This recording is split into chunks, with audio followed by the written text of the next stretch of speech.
I never thought I'd find myself in this position at 62. After dedicating my life to education, to nurturing young minds and opening worlds through language, I'm sitting here at my own dining table, being called a useless old woman by my son-in-law, and he thinks I don't understand. Richard, would you like some more potatoes? I ask, smiling as I hold the serving dish toward him.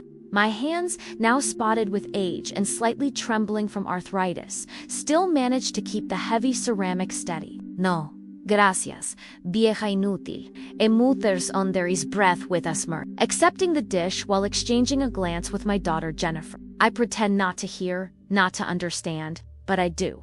Every syllable, every inflection. I taught Spanish at Westlake High School for 35 years before retiring. I spent summers in Madrid, Buenos Aires, and Mexico City. I can distinguish regional accents, understand colloquialisms and slang that even some native speakers might miss. And yet, Richard assumes that because I'm a silly old woman, I wouldn't possibly comprehend his insults. Mom, you really don't need to cook these big Sunday dinners anymore, Jennifer says, not looking up from her plate. It's probably too much for you. I enjoy cooking for my family, I reply, the words catching slightly in my throat.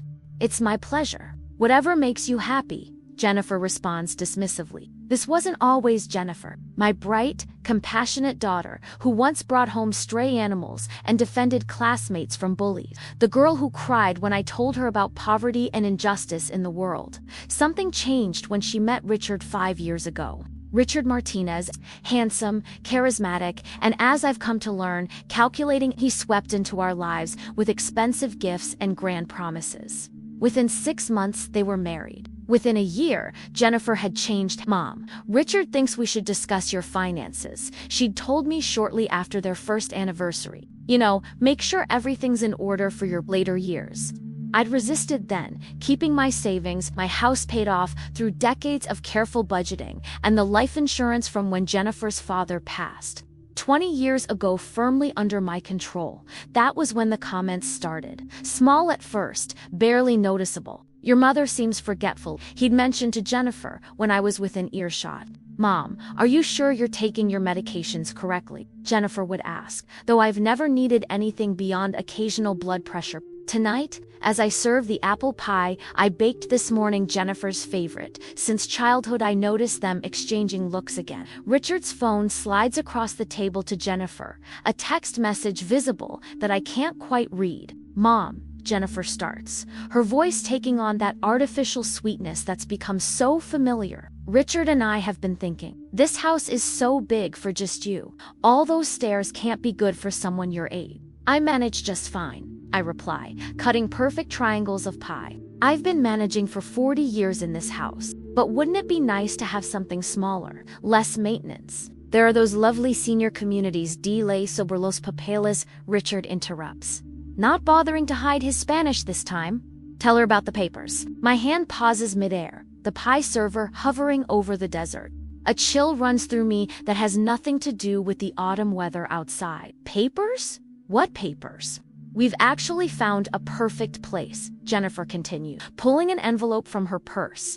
It's a beautiful facility with nurses on staff, activities, people your age to socialize with. A nursing home, I ask, setting down the server carefully. A retirement community. Richard corrects, his tone condescending. Very exclusive, very expensive. I'm not interested, I say firmly. Thank you for your concern, but I'm perfectly capable of living independently. Mom, be reasonable, Jennifer sighs. We're worried about you. Last week, you forgot to turn off the stove. This is a lie. I know it's a lie because I'm meticulous about my kitchen, but I see the strategy now making me doubt myself, creating incidents that never happened. Is testaruda como una mula, Richard murmurs, stubborn as a mule. I've had enough for one evening. I think I'm feeling a bit tired, I announce, standing up. Would you mind if we cut dinner short tonight? The relief on their faces is palpable. They can't wait to leave. Jennifer gives me a perfunctory hug at the door. Richard, a nod. As they walk to their car, I hear him clearly, pronto tendremos su casa y su dinero. La vieja no durará mucho tiempo. Soon we'll have her house and her money. The old lady won't last much longer. I close the door and lean against it, tears threatening but not falling. Not yet.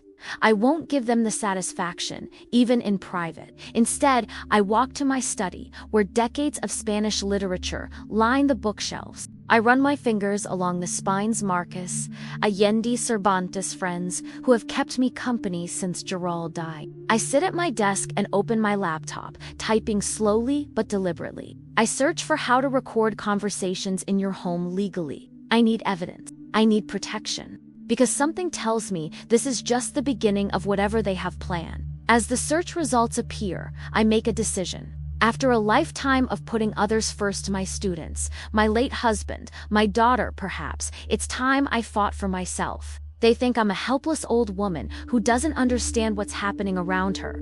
They're about to learn how wrong they are. I order a small recording device with overnight shipping. The game has changed, though they don't know it yet. Let them think I'm oblivious. Let them underestimate. It will be their mistake, not mine. They say revenge is a dish best served cold. But for me, it wasn't about revenge. It was about justice and dignity. The morning after discovering those mortgage documents, I sat at my kitchen table with a cup of tea going cold between my trembling hands. 40 years of teaching had taught me one thing: preparation is everything. So I started making a plan. First, I called my old friend Margaret, a retired attorney who specialized in elder law. I didn't tell her everything, not yet, but asked if she could recommend a good lawyer who handled cases of financial exploitation. "Helen, is everything all right?" Her concerned voice was like a warm blanket. "Just being cautious, Maggie," I replied, trying to keep my voice steady. "You know how it is at our age, better safe than sorry." Next, I contacted the bank where I held my accounts. I requested a complete audit of all recent activities and placed additional security measures on all my finances. The young man on the phone seemed surprised at my thoroughness, but I'd been managing my own money since Robert died. Other fact, Richard and Jennifer seemed to have forgotten. That afternoon, I made another trip to the electronics store and purchased 2 more recorders. One for my bedroom and another for my home office where I kept all my financial documents. I wasn't taking any chances. The hardest part was facing Tommy, my grandson, at his soccer game that weekend. His innocent face lit up when he saw me on the sidelines. "Grandma, you came." He ran over, sweaty and beaming with joy. I hugged him tightly, breathing in the scent of his hair. "I wouldn't miss it for the world, sweet." From the corner of my eye, I spotted Jennifer and Richard approaching. Jennifer waved hesitantly, while Richard barely acknowledged my presence.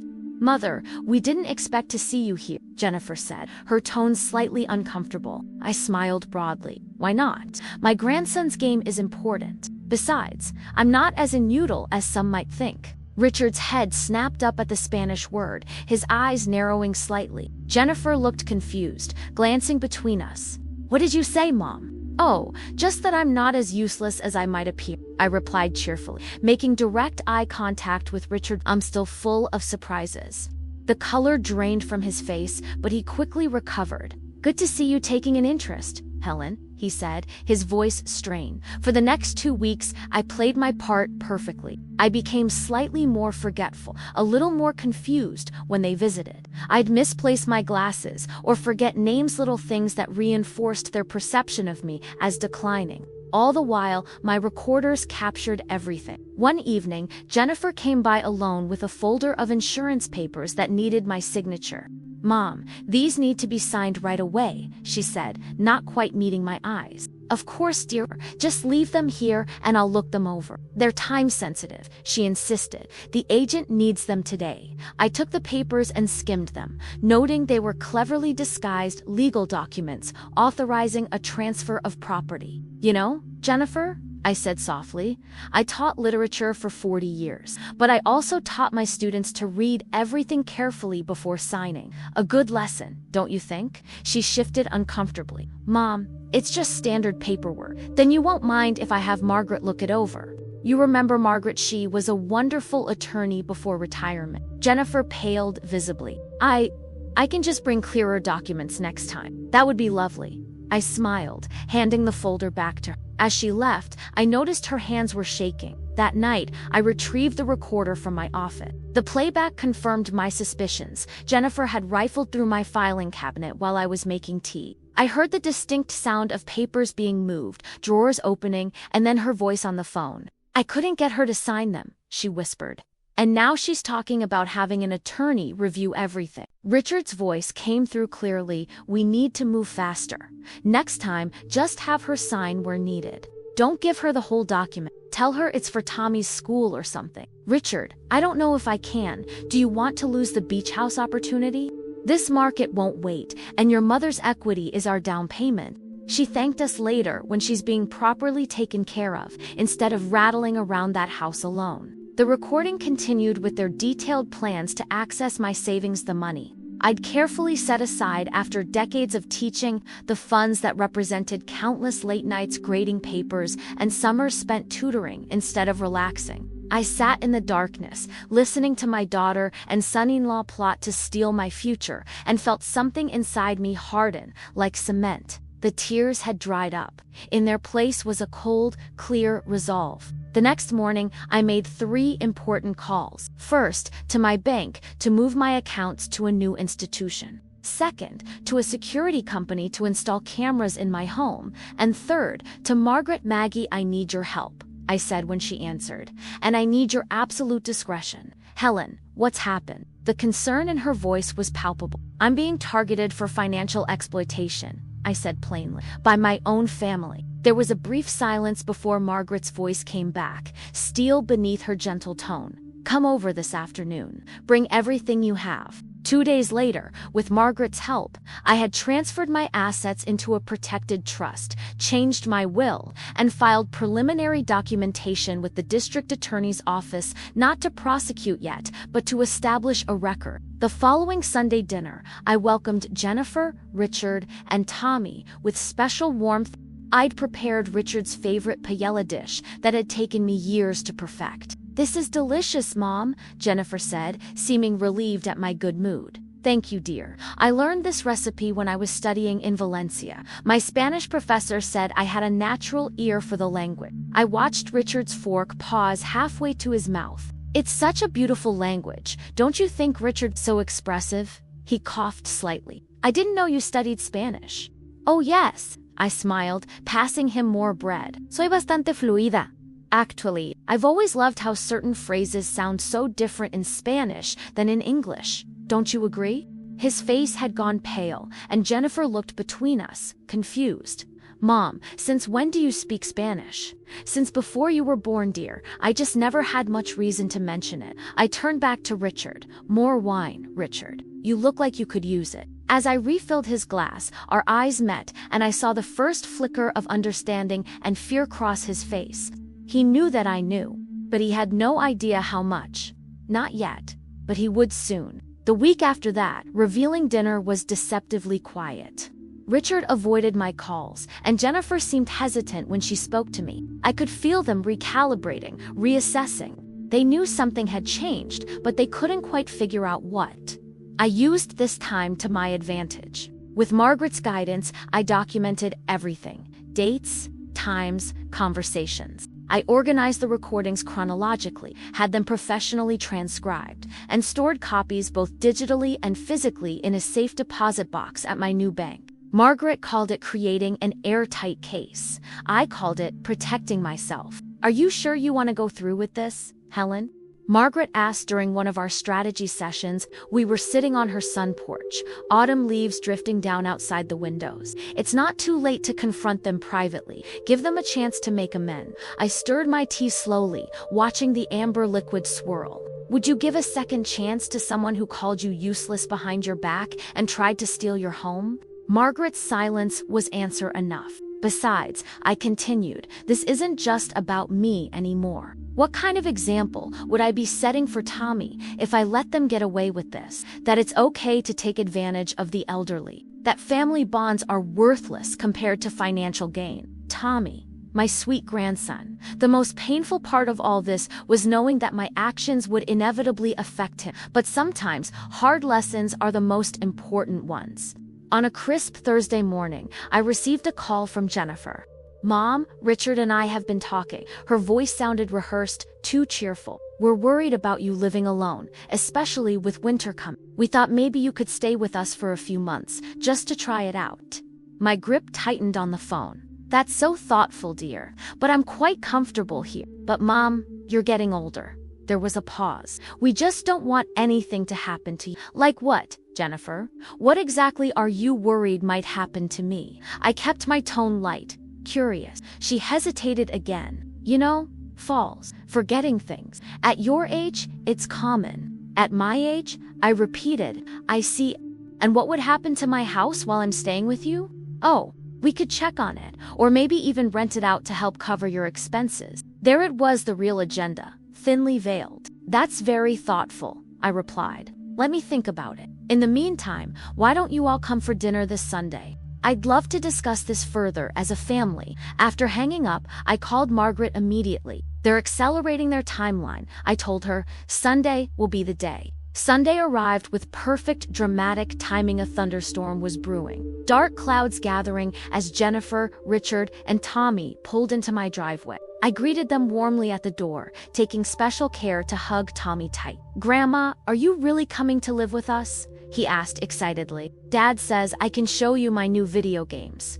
We'll see, sweetheart, I said, ruffling his hair. Over his head, I caught Richard's smug expression. He thought he'd won. Dinner was my best effort. Pot roast, mashed potatoes, fresh rolls. I'd even made Tommy's favorite chocolate cake for dessert. Throughout the meal, I played my parts lightly forgetful, needing Richard to carve the roast because my hands aren't what they used to be, asking Jennifer to repeat herself occasionally. So, Mom, Jennifer began as we finished the main course. Have you thought about our offer? About staying with us? I have, I nodded, dabbing my lips with a napkin. And I've been thinking about a lot of things, actually. About family, trust, respect. I paused, looking between them. About conversations in Spanish that weren't meant for my ears. Richard's fork clattered against his plate. Jennifer froze. Tommy, sweetheart, I turned to my grandson. Would you mind taking your cake to the living room? The grown-ups need to talk about some boring things. Once Tommy was out of earshot, I reached under my chair and produced a folder. What's that? Richard asked, his voice suddenly hoarse. Evidence, I replied simply, opening it to reveal transcripts of their conversation. Of conspiracy to commit elder fraud, attempted theft by deception, forgery. Shall I continue? Jennifer's face had gone white. Mom, I don't understand, don't you? I pushed the transcripts toward her. Here's you and Richard discussing how to trick me into signing over my house. Here's Richard calling me vieja inudel repeatedly. Here's your plan to declare me incompetent if necessary. You recorded us. Richard's voice rose slightly, indignation fighting with fear. Yes, I did. Perfectly legal in this state, by the way. One-party consent. I smiled thinly. I consented. Thunder rumbled outside, matching the tension in the room. Jennifer began to cry. Mom, we were just worried about you. No, I cut her off sharply. Don't insult my intelligence on top of everything else. You weren't worried about me. You were worried about my money. I turned to Richard, whose face had hardened into a mask of anger. You never thought much of me, did you, Richard? The bothersome mother-in-law, la vieja inútil. But you made one critical mistake. I leaned forward. You assumed that because I'm older, I'm either stupid or helpless. I am neither. What do you want? Richard asked flatly. Several things, I replied, removing another document from my folder. First, I want you both to sign this statement acknowledging what you've done. Second, Richard will resign from the position at Tommy's school board. A community leader should have integrity. Third, you will both attend financial ethics counseling, and if we refuse, Richard challenged, though his bravado was clearly faltering. I removed one final item from my folder, a flash drive. Then copies of these recordings and documents go to the district attorney, your employers, your church, and the entire extended family. I placed it carefully on the table. I imagine your accounting firm has strict ethical guidelines. Richard and Jennifer, how would your law firm view an attorney involved in elder fraud? The room fell silent, except for Jennifer's quiet sobs. Richard's jaw worked as he processed his options. You would do this to your own daughter? He finally asked, disbelief in his voice. No, Richard, you did this to your own mother-in-law. I stood slowly. I dedicated my life to teaching young people about consequences and character. I won't stop that lesson now, especially when my own family needs it most. Lightning flashed outside, illuminating our faces in stark relief. In that moment, I saw something break in Jennifer's eyes, perhaps the realization of how far they had fallen, or maybe just the understanding that her mother wasn't the pushover they'd counted on. "We need time to think," Richard started, but I shook my head. "The documents are here. My lawyer arrives in 30 minutes. Your time to think was before you plotted to steal from me." I walked to the living room doorway. "I'm going to spend some time with my grandson while you make your decision. Choose wisely." As I left them at the table, surrounded by evidence of their betrayal, I felt no triumph, only a deep, aching sadness that it had come to this. But beneath that sadness was something else, the quiet strength of a woman who had finally stood up for herself. Tommy looked up from his cake with innocent eyes as I entered the living room. "Is everything okay, Grandma?" I sat beside him, putting my arm around his small shoulders. "It will be, Tommy. Sometimes grown-ups forget what's really important, and they need a reminder." Outside, the storm continued to build, much like the confrontation brewing in my dining room. But for the first time in months, I felt the calm at the center of it all. The 30 minutes I spent with Tommy in the living room felt like both an eternity and an instant. We played a simple card game, his innocent laughter a stark contrast to the heavy silence emanating from the dining room. Occasionally, I caught snippets of heated whispers, Richard's angry hisses, and Jennifer's tearful pleas. At precisely 7:30 p.m., the doorbell rang. Margaret stood on my porch, elegant as always, in her tailored blazer, a leather portfolio tucked under her arm. Her presence always commanded respect, a quality that had served her well during her 4 decades practicing law. "Right on time," I said, inviting her in. "I've never been late to court, Helen. I'm not about to start now." She squeezed my hand reassuringly before turning her attention to Tommy. "Hello, young man. You must be Tommy. I've heard wonderful things about you." Tommy beamed at her. "Are you Grandma's friend?" "One of her oldest and dearest," Margaret replied with a warm smile. "Would you mind watching television for a bit while the grown-ups talk?" After settling Tommy with his favorite cartoon, we returned to the dining room. Richard and Jennifer sat stiffly at the table, the documents spread before them. Jennifer's eyes were red and puffy, while Richard maintained a stony expression. "I see you've had time to review everything," I said, gesturing to Margaret. "This is Margaret Reynolds, my attorney. She's here to witness whatever decision you've made." Margaret nodded professionally. "Mr. and Mrs. Alvarez." Richard straightened his shoulder. "Before we say anything, I want to know exactly what happens if we sign these papers." Margaret set her portfolio on the table and extracted another document. "Mrs. Wilson has been remarkably restrained in her requests, considering the severity of your actions. If you sign the acknowledgement and agree to the stipulated terms, this matter remains private. No criminal charges, no professional consequences, no public exposure. And if we don't?" Richard challenged. Margaret's expression hardened. "Then, on Monday morning, I personally deliver these recordings and transcripts to the district attorney, along with a formal complaint of attempted elder fraud and financial exploitation. Connecticut takes these matters very seriously, Mr. Alvarez. The penalties can include up to 10 years imprisonment and fines up to $10,000. She paused, letting her words sink in before continuing. "Additionally, as I'm sure you're aware, such charges would trigger automatic reviews by your respective professional licensing boards."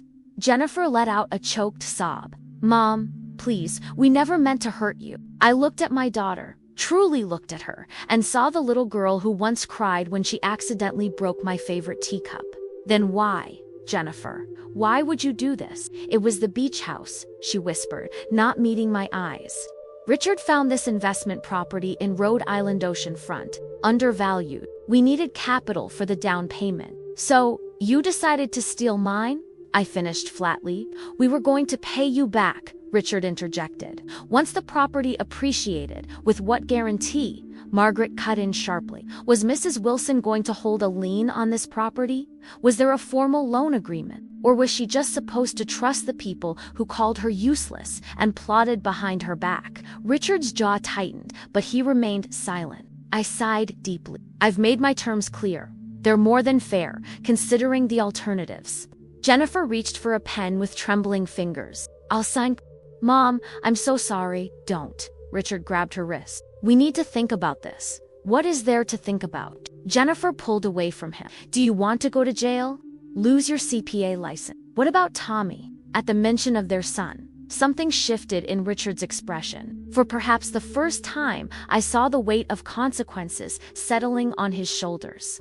The acknowledgement simply states the truth, Margaret explained calmly, that you attempted to defraud Mrs. Wilson, that you're aware your actions were illegal, and that you agreed to her terms to avoid prosecution. After a moment of tense silence, Richard reached for the pen. His signature was angry, sharp strokes across the paper. Jennifer's followed, shakier but equally final. The ethics counseling begins next week, I said as Margaret witnessed the signatures. I've already arranged it. 6 sessions, fully documented. And the school board resignation? Richard asked, his voice hollow. On my desk by tomorrow noon, Margaret replied. I'll handle the submission myself. As Margaret gathered the signed documents, I felt no victory, only a profound sadness that it had come to this. Families shouldn't need legal documents to treat each other with dignity and respect. There's one more thing, I said, reaching into my pocket for another envelope. This concerns Tommy. Jennifer's head snapped up, fear in her eyes. What about Tommy? I slid the envelope across the table. I've established a trust for his education. It will cover his college expenses completely, but with conditions. Neither of you can access the funds. They go directly to the institutions. And Tommy must complete a service project, working with elderly community members during his high school years. Richard stared at me in disbelief. After everything, you're still providing for him? Of course I am. He's my grandson, and he's innocent in all of this. I met his gaze steadily. The difference is, I'm giving openly, not having it taken from me, and I'm teaching him the value of respecting his elder. Margaret finished organizing the paperwork and stood. I believe our business is concluded for tonight. Mrs. Wilson, I'll file these appropriately. Mr. and Mrs. Alvarez, I'll expect that resignation letter by noon tomorrow. After she left, an uncomfortable silence fell over the dining room. The storm outside had passed, leaving only the soft patter of raindrops against the windows. What happens now? Jennifer finally asked, her voice small. I considered the question carefully. Now, we try to heal. But it will take time, and trust must be rebuilt. And us coming here for Sunday dinners? Richard asked, unable to hide the bitterness in his tone. That depends on whether you can sit at my table with genuine respect. I stood slowly. I think it's time for you to take Tommy home. He has school tomorrow. As they prepared to leave, Jennifer lingered in the hallway while Richard took Tommy to the car. Mom, she began, tears welling again. I don't know how this happened, how we became these people. I reached out to touch her cheek, the way I had when she was a little girl. It happened one small choice at a time. Jennifer, that's how it always happens. Can you ever forgive me? Her voice broke on the question. I already have, I said softly. But forgiveness doesn't erase consequences. We'll work through this together, but things will be different now. After they left, I moved through my quiet house. Turning off lights, straightening cushions, the familiar rituals that had punctuated my evenings for decades. In my bedroom, I sat at my vanity and looked at my reflection. The same face that Richard had dismissed as vieja inutil looked back at my lined with experience, framed with silver hair, eyes tired but clear. Not so useless after all, I whispered to my reflection. I thought about calling Margaret to thank her again, but decided it could wait until morning. Instead, I pulled out the small journal I'd kept since Robert died and wrote a simple entry. Today, I remembered my own worth. Robert would be proud. As I closed the journal, I felt lighter somehow. The confrontation had been painful, but necessary, like lancing an infected wound. The real healing could begin now, but only if we were all willing to do the work. And as I drifted off to sleep that night, I realized something important. In fighting for my dignity, I'd reclaimed much more than just my financial security. I'd reclaimed my voice.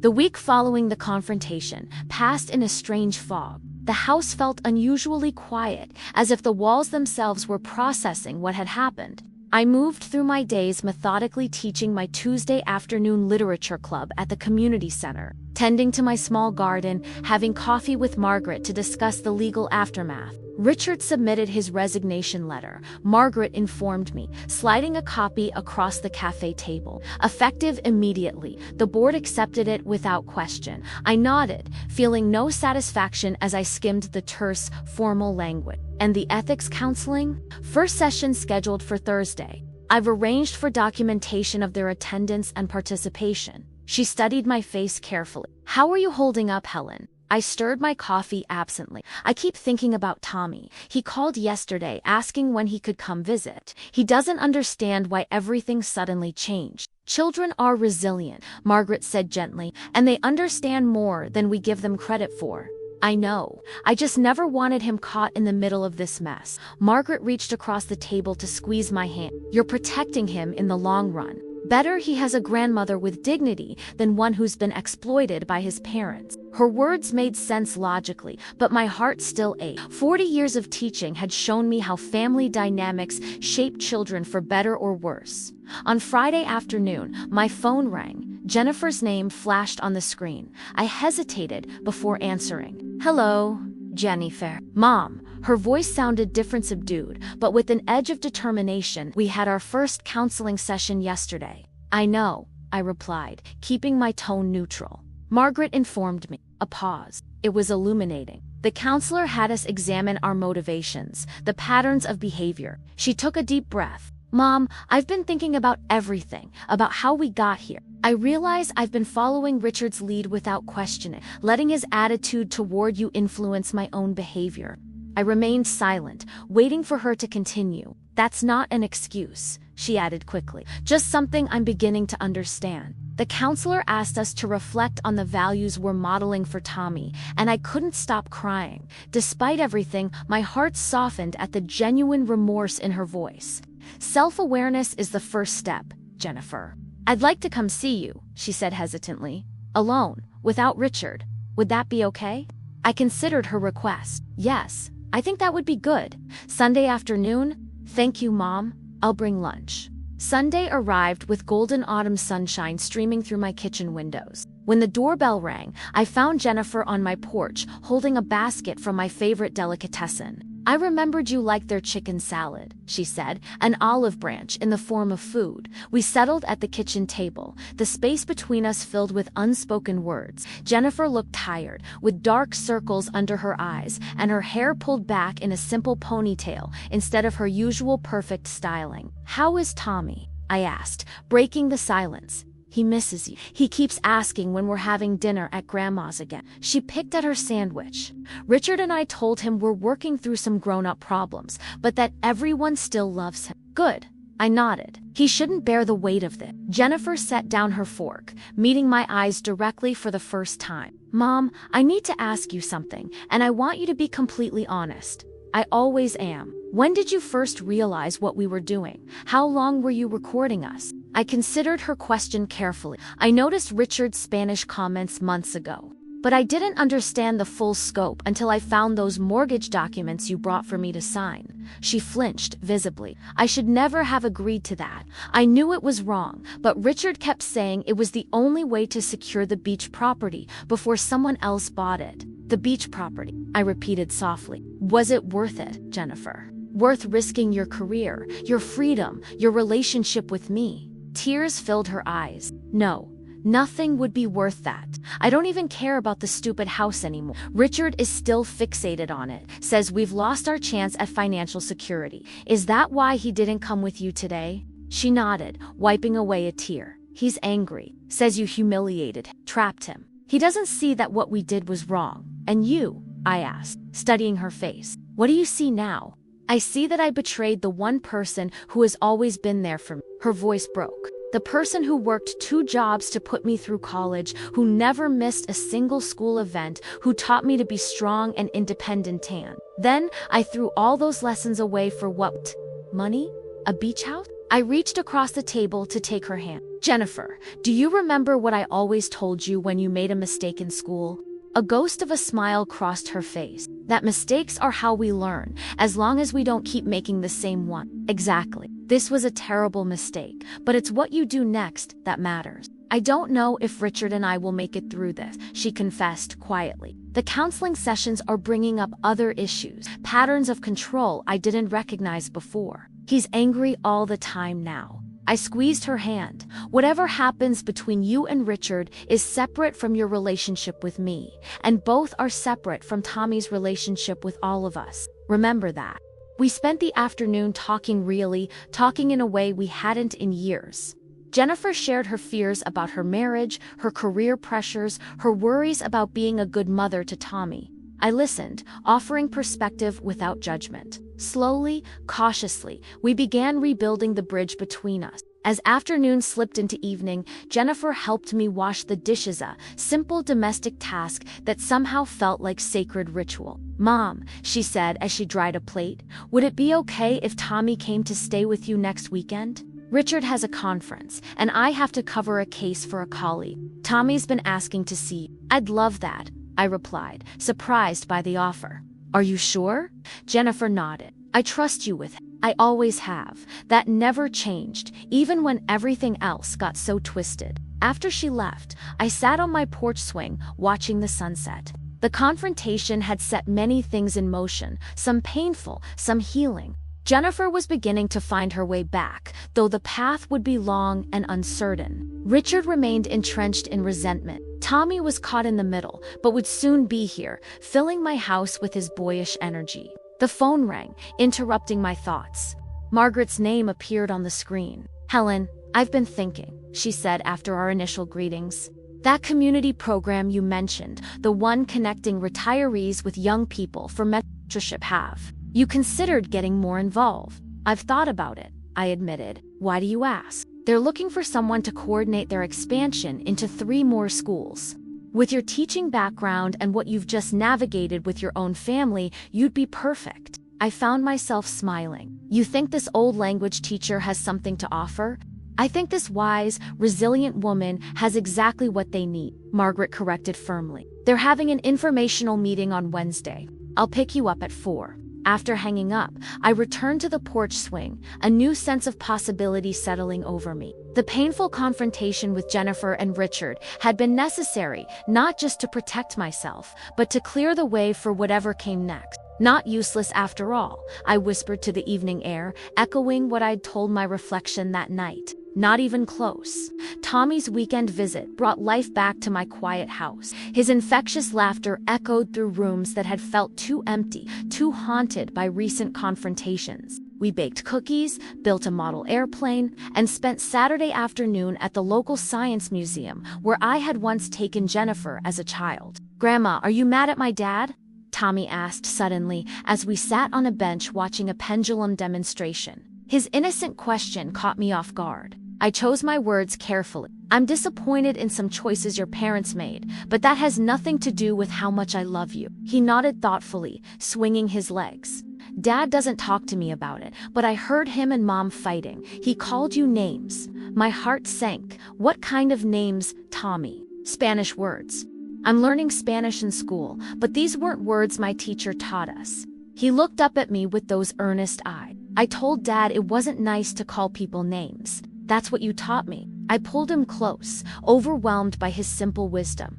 "You're absolutely right, sweetheart, and I'm very proud of you for remembering that lesson." On Sunday evening, Jennifer arrived to pick him up. She seemed nervous, hovering in the doorway as Tommy gathered his things.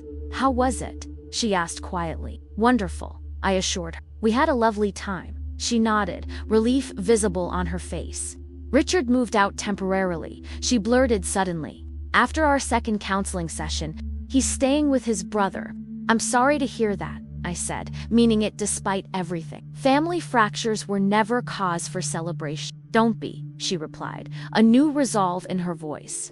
"The counselor helped me see some patterns I've been blind to. It's not just about what happened with you Wits, about control, about respect." She glanced toward the living room where Tommy was packing his backpack. "I need to model better relationships for Tommy." Before they left, Tommy hugged me fiercely. "Can I come back next weekend, Grandma? If your mom says it's okay, I'd love that." Jennifer nodded. "We'll make it a regular thing." The following Wednesday, Margaret picked me up for the mentorship program meeting. The community center hummed with energy-retired professionals from various fields mingling with program coordinators and school representatives. Helen Wilson, the program director, greeted me warmly. "Margaret's told me about your teaching background. We desperately need someone with your experience to help expand our intergenerational language program." For the next hour, I listened to their vision, connecting retired language teachers with students from immigrant families who needed both academic support and cultural navigation. Many of the children had grandparents in other countries and lacked that intergenerational connection in their daily lives. "We're especially looking for Spanish speakers," the director explained. "We have a waiting list of Latino families seeking mentors who understand both the language and American educational systems." A warm sense of purpose blossomed inside me. "I might know a few retired teachers who would be interested," I offered, "and I'd be happy to coordinate the expansion into the Eastern District schools." Driving home, Margaret cast me a knowing glance. "I haven't seen that spark in your eyes since before Robert passed." "It feels right," I admitted. Using my skills again, making a difference. From Vieja Inutal to program coordinator in less than 2 months, Margaret mused, "Not bad, Helen." I laughed a genuine, full-throated laugh that surprised even me. Life has a way of offering second chances, doesn't it? The next few weeks passed in a blur of activity. I divided my time between program planning meetings, weekly visits with Tommy, and cautious, healing conversations with Jennifer. Richard remained distant, attending the required counseling sessions, but refusing any direct contact with me. One crisp November morning, I arrived at Washington Elementary to observe their existing mentorship program before implementing it at our expansion schools. The coordinator led me to a classroom where an elderly gentleman was working with a young boy on a reading exercise. "Don Roberto is one of our stars," she whispered. "He's been mentoring Miguel for almost a year." I watched their interaction, the patient guidance, the mutual respect, the occasional Spanish phrase that made both of them laugh. It reminded me of my own teaching days, the profound satisfaction of witnessing a student's growth. Later that afternoon, I sat in the teacher's lounge reviewing curriculum materials when the door opened. A tall, distinguished man with salt and pepper hair entered, surprise registering on his face when he saw me. "Perdón," he said. "I didn't realize anyone was in here." "No hay problema," I replied idly in Spanish. "I'm just reviewing some materials for the mentorship expansion." His eyebrows rose slightly at my fluent response. "Ah, you must be Helen Wilson. They told me you'd be observing today." He extended his hand. "Eduardo Vasquez, retired Spanish literature professor. I volunteer here twice a week." Something about his warm eyes and gentle manner immediately put me at ease. We fell into conversation, discovering shared passions for Gabriel Garcia Marquez and Pablo Neruda. Eduardo had taught at the university level for 30 years before retiring, and now he asked, "What brings you to this program at this stage of life?" I hesitated, unsure how much to share with this stranger. "Let's just say recent events reminded me that I still have much to contribute." He nodded thoughtfully. "The young ones need us, our patience, our perspective. In my culture, aging is associated with wisdom, not obsolescence." "Not everyone shares that view," I replied, thinking of Richard. "Their loss," Eduardo said simply. "My grandmother had a saying, las arrugas son el mapa de nuestras experiencias." Wrinkles are the map of our experiences. I smiled at the sentiment. I might borrow that. As we parted ways, Eduardo surprised me by asking if I might join him for coffee sometime to discuss the curriculum further. I found myself accepting before I could overthink it. That evening, Jennifer called. "Mom, I filed for legal separation today," she said without preamble. Richard refused the marriage counseling component of the ethics program. Said he'd do the financial ethics part but not air our dirty laundry to a stranger. "How are you feeling?" I asked, sensing the complex emotions behind her announcement. Scared, relieved, guilty about Tommy. Her voice caught, but also stronger than I expected. "You've always been strong, Jennifer. Sometimes we just forget our own strength for a while." After we hung up, I sat at my kitchen table, reflecting on how much had changed in such a short time. The family dynamics I had taken for granted had been completely upended. Painful as it was, there was also a strange liberation in having everything exposed. All the festering secrets brought to light. My phone chimed with a text from Margaret. Committee approved your proposal. Program launches in January. Congratulations, Program Director Wilson. I smiled at the screen, then opened my calendar to mark the coffee date with Eduardo. At 62, I had never expected to be starting a new career chapter, potentially making new friends or rebuilding relationship boundaries with my daughter. Yet here I was, doing all three. Later, as I prepared for bed, I caught sight of a small framed photo on my nightstand. Robert and me on our 30th anniversary, his arm around my shoulders, both of us laughing at some forgotten joke. I touched the glass gently. You always said I was stronger than I knew, I whispered to his image.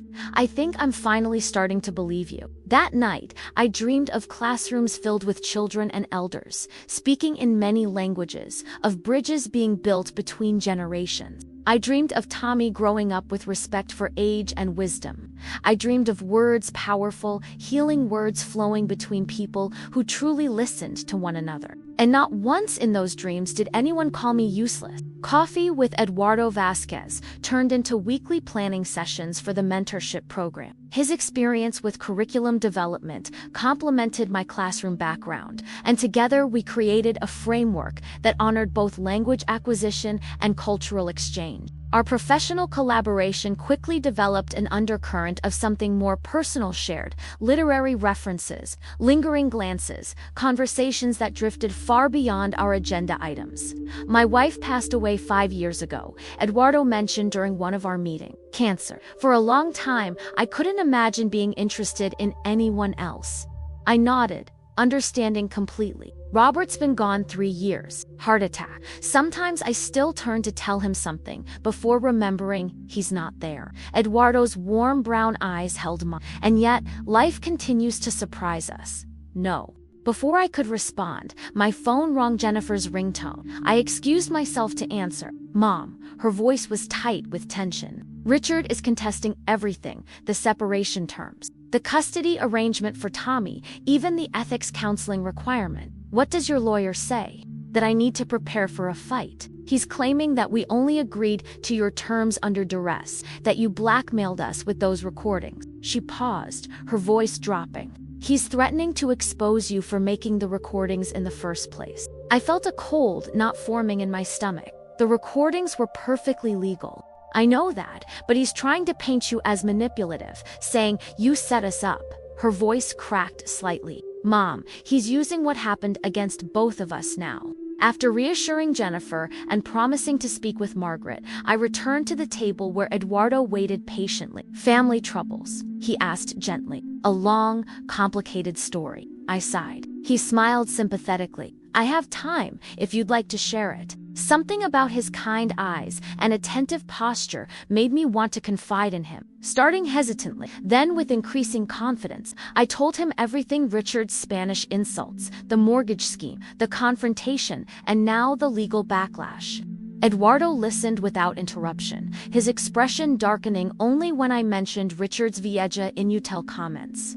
When I finished, he shook his head slowly. What your son-in-law did, both the financial exploitation attempt and the disrespect, it makes my blood boil, he said, his accent becoming more pronounced with emotion. In my family, elders are treasured, not targeted. The irony is that I never wanted any of this to become adversarial. I admitted, I just wanted to protect myself and teach them a lesson about respecting me. And now I worry that Tommy will be the one who suffers most. Eduardo reached across the table to briefly cover my hand with, you are not responsible for the consequences of their actions, Helen. Remember that. That evening, Margaret arrived at my house with a legal pad and determined expression. Richard's attorney contacted me today, she announced, settling at my kitchen table. They're claiming emotional distress and attempting to invalidate the agreement. Can they do that? She shook her head firmly. Not successfully. The agreement was properly executed with witnesses. They signed voluntarily after reviewing the terms. But they can make things unpleasant, drag it out, cause stress. She tapped her pen against the pad. Richard seems particularly intent on casting you as the villain. Why now? I won. He seemed to accept the terms initially. From what I gather, his professional reputation took a hit after the school board resignation. There were questions, rumors. She fixed me with a steady gaze. Helen, we need to prepare for the possibility that this gets messier before it gets better. The next day, Tommy called me from Jennifer's phone. Grandma, Dad says I can't come visit you anymore, he blurted, his young voice trembling. He says you're trying to hurt him and Mom. My heart constricted painfully. Tommy, that's not true. I love you and would never do anything to hurt you. That's what I told him. His voice rose indignantly. But he got really mad and told Mom that if she lets me see you, he'll tell the judge she's an unfit mother. I closed my eyes, trying to control my anger. Tommy, sweetheart, grown-up problems are complicated, but I promise you this will get sorted out. After we hung up, I sat motionless, a cold fury building inside me. Richard was using my grandson as a pawn, punishing me by cutting off access to Tommy. It was a line I hadn't expected even him to cross. I called Margaret immediately. He's preventing Tommy from visiting me, using him as leverage. Her response was swift and certain. We'll file for grandparent visitation rights first thing tomorrow. Connecticut courts generally favor maintaining grandparent relationships, especially when there's a pre-existing bond. The next few weeks descended into a legal tangle. Richard's attorney filed motions challenging the ethics agreement, while Margaret countered with evidence of the original fraud attempt and filed for my visitation rights with Tommy. Jennifer was caught in the middle, torn between standing her ground in the separation proceedings and fearing Richard's threats regarding custody. Through it all, Eduardo became my unexpected anchor. He adjusted our program planning sessions around my legal appointment, brought lunch when I was too distracted to eat, and offered a perspective untainted by personal involvement. He's lashing out because you exposed his true character, Eduardo observed one evening as we reviewed curriculum materials at my kitchen table. Men like Richard cannot bear to be seen for who they really are. I just want it to end, I admitted wearily. For Tommy's sake, for Jennifer's, and for yours, he added softly. You deserve peace, Helen. Before he left that night, Eduardo hesitated at the door. Would you have dinner with me this weekend? Not to discuss work or your family situation, just dinner, as friends, perhaps becoming something more.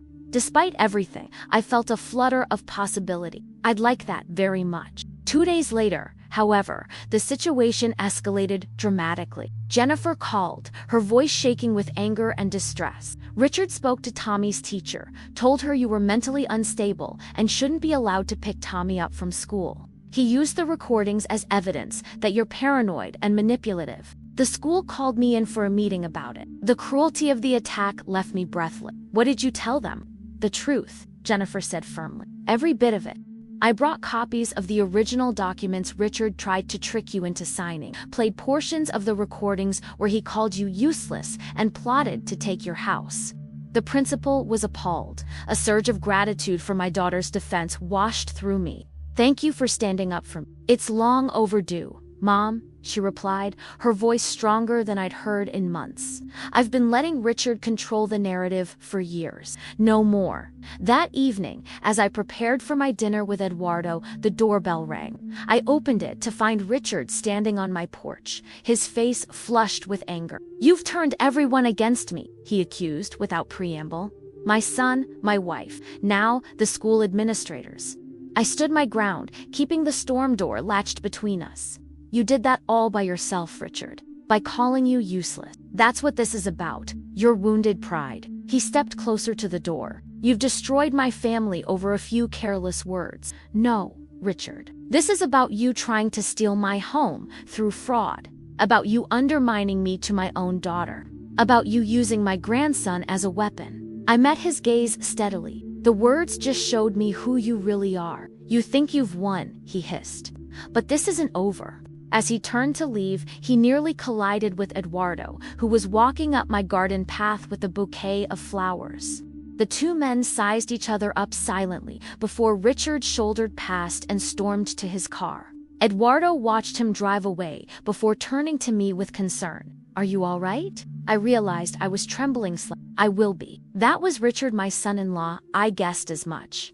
Eduardo handed me the flowers, a colorful arrangement of autumn blooms. Perhaps dinner out isn't the best idea tonight. Would you like me to leave, or shall I stay? I make a decent pasta sauce. The simple kindness of his offer brought unexpected tears to my eyes. Pasta sounds wonderful. As we cooked together in my kitchen, the tension from Richard's visit gradually dissipated. Eduardo told stories of his childhood in Barcelona, his journey to America as a graduate student, his years of teaching. The normalcy of the evening was a balm to my frayed nerves.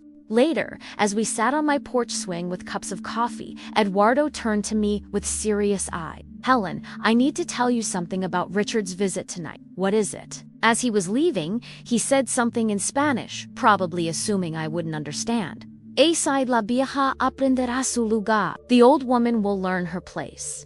Eduardo's expression was grim. It sounded like a threat. I felt a chill that had nothing to do with the autumn evening. He's just angry, lashing out. Eduardo took my hand firmly in his. Perhaps, but I think Margaret should know about this visit. And perhaps the authorities as well.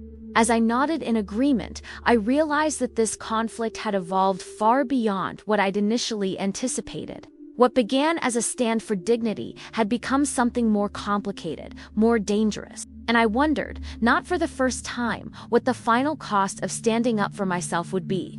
Eduardo's concerns about Richard's veiled threat proved prophetic. Within days, small but unsettling incidents began to occur. My mailbox was knocked over, accidentally hit by a car, according to a neighbor who didn't see the driver. My email was flooded with subscription confirmations I hadn't signed up for. Most disturbingly, someone had clearly been in my backyard. Garden furniture was rearranged and a flower pot was broken. This isn't random, Margaret declared after I reported these events. It's targeted harassment, but we can't prove Richard is behind it, I pointed out. Not yet, she agreed, but we can document everything and install security cameras.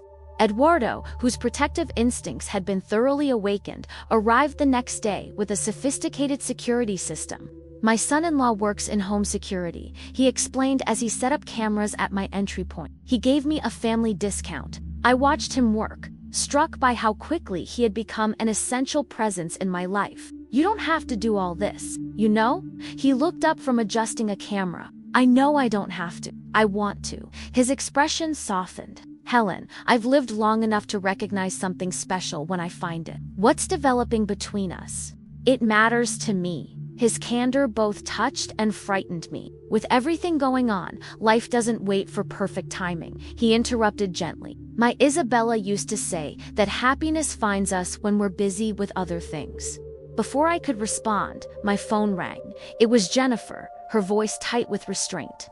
Mom, Richard tried to access your trust for Tommy. He went to the bank, claiming to be an authorized representative. How do you know this? The bank manager called me. Apparently, Richard presented a document with what he claimed was your signature, but the manager recognized it didn't match their records and contacted me as the secondary trustee. My blood ran cold. He's still trying to get my money. There's more, Jennifer continued. I confronted him, and he lost control, started shouting that you've ruined everything, that he'd put you in your place. Tommy heard it all. Her voice broke. I've filed for an emergency restraining order, Mom, for Tommy and me. The situation had escalated beyond anything I had anticipated when I first confronted them about the Spanish insults and mortgage scheme. What began as a stand for dignity had cascaded into a family implosion, with Richard spiraling further into vindictiveness. The next morning, Eduardo and I were reviewing footage from the newly installed security cameras when one captured a figure approaching my back door. It was Richard, testing the handle, then peering through the window. The timestamp showed 2:17 a.m. That's breaking and entering, Eduardo said grimly, reaching for his phone. We need to call the police. Within hours, Richard was brought in for questioning. The security footage, combined with Jennifer's restraining order and the documented harassment, created a damning picture. He was charged with attempted breaking and entering, harassment, and violating the restraining order. The news spread quickly through our small community. The school board issued a statement distancing themselves from Richard Heiss' accounting firm, placed him on administrative leave pending investigation. The carefully constructed image he had maintained respected professional, family man, community leader was crumbling rapidly. Jennifer called that evening. Richard's brother posted his bail, but the restraining order is still in effect. He can't come near us or contact us. She paused. Mom, I'm so sorry. I never imagined it would come to this. Neither did I admitted. All I wanted was to be treated with respect.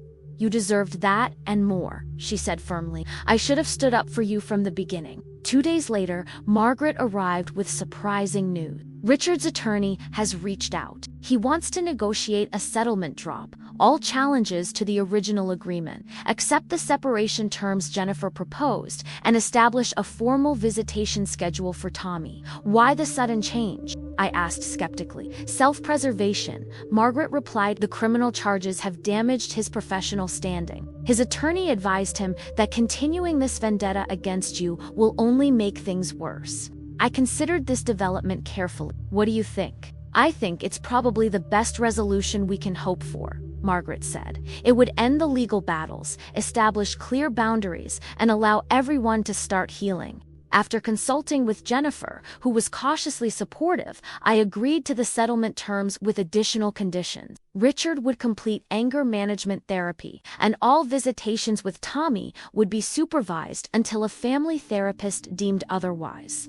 The formal signing took place in Margaret's office on a crisp December morning. Richard appeared subdued, avoiding eye contact as we reviewed the document. Jennifer sat beside me, her posture straight and determined. As Richard prepared to sign, I spoke directly to him for the first time since his arrest. I want you to understand something, Richard. This was never about punishing you. It was about standing up for myself, for my dignity. He looked up, his expression unreadable. You won. I shook my head.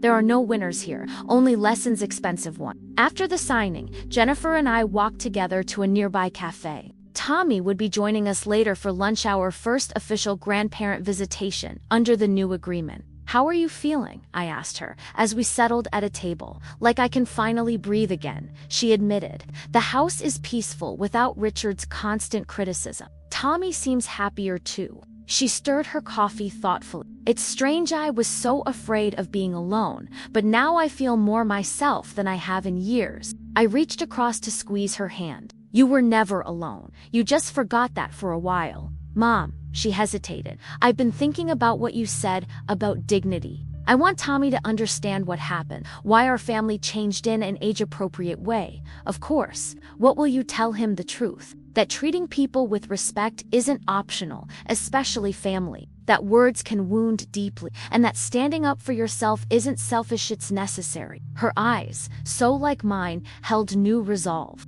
I want him to know his grandmother's story. When Tommy arrived, bursting with energy and stories from school, I watched him with Jennifer and felt a profound sense of rightness, despite all the turmoil we'd endured. Some family bonds had been broken beyond repair, but others had been strengthened, tempered by adversity. That evening, Eduardo came for dinner. We had fallen into a comfortable routine of shared meals and program planning, our personal relationship developing alongside our professional collaboration. The mentorship program was set to launch in January, with 16 retired teachers already committed to working with immigrant students. I heard about the settlement, Eduardo said as we cleared the dinner dishes together. How do you feel about it? I considered his question carefully. Relieved? Mostly. Sad that it came to this, but also proud. I didn't back down, didn't let myself be diminished. Nor should you have, he replied, hanging the dish towel neatly. Helen, there's something I've been wanting to ask you. My heart quickened at his serious tone. Yes. The program launch party is next month. I'd be honored if you would attend as my official date, not just my colleague. His warm eyes held mine. I'm not rushing, but at our age, we know what matters. You matter to me, Helen. I felt a smile spreading across my face. I'd like that very much. Later, as we sat on my porch swing, watching the stars emerge, I reflected on the extraordinary journey of the past few months. From that first stinging viaje in Italy to this moment of peaceful companionship, every step of it, the painful ones, had led me here. Penny for your thoughts? Eduardo murmured. I was just thinking about words, how they can wound or heal, reveal or conceal. I turned to face him. Richard never imagined I understood his Spanish insults. He underestimated me in every possible way. Eduardo took my hand gently in his greatest mistake. But in a strange way, I'm grateful, I admitted. If he hadn't underestimated, if he hadn't revealed his true nature through those words, I might never have found my voice, might never have stood up for myself, might never have met you. Then perhaps we owe him a small debt of gratitude, Eduardo suggested with a twinkle in his eye. I laughed softly, very small. As the evening grew cooler, we moved inside. On my hallway table sat a framed photograph that Jennifer had taken just last weekend. Tommy and me building a snowman in my front yard, both of us laughing at his lopsided carrot nose. Beside it was a new picture, Eduardo and me at the community center, heads bent together over program material, completely absorbed in conversation. These images past, present, and hints of future, although story I never could have imagined at 62. A story not of decline or uselessness, but of renewal and possibility. You know, Eduardo said, noticing me studying the photographs. In Spanish, we have a saying, no hay mal que por bien no venga. There's no bad from which good doesn't come, I translated. He nodded approvingly. Exactly. From difficult beginnings can come unexpected blessing. As I looked around my home, now safeguarded with cameras Eduardo had installed, filled with program materials we'd developed together, brightened by flowers he'd brought, I realized how profoundly true that saying was. Richard's cruel words had been meant to diminish me. Instead, they had set in motion a journey of reclamation of my dignity, my voice, and ultimately, my joy. I wasn't just surviving, I was flourishing. And that, perhaps, was the most eloquent response possible to anyone who had ever called me useless.